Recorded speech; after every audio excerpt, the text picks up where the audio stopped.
In this project, I have a CAM part which has embedded 3D assemblies of the fixture in it. Selecting associative fixture in the CAD environment can be achieved in two ways.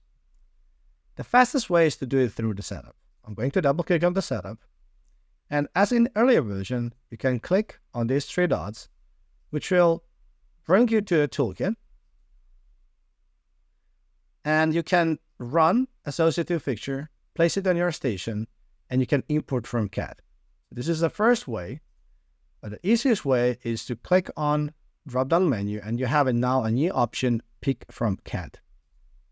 By picking on the CAD, you will get the same dialog window for selecting geometries right in your CAD environment. I'm going to select the bodies. And for this video, I'm going to define my fixture mounting coordinate system. In this case, I'm going to select bottom center of the model box and pick this position over here. I will use change the opposite. And to align the x-axis over my Mac, I'm going to use my pick X and select this surface over here. I'm going to accept it.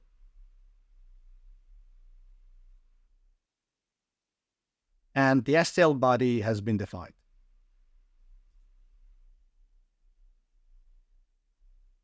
You can also note the part mounting has been associative and unable to modify, as those is completely associative with the fixture.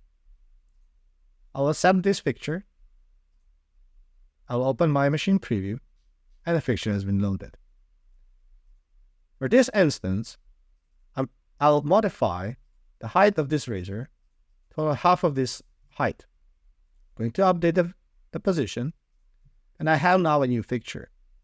Updating a fixture in SolidCAM can be achieved in two ways too.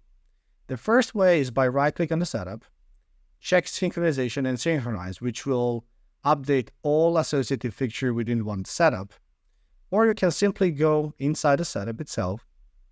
I will open a machine preview.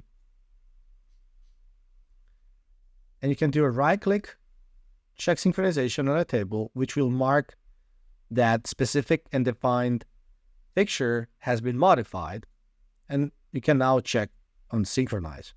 Synchronize is going to repick and reselect the appropriate fixture mounting point and part mounting point, and fixture has been updated.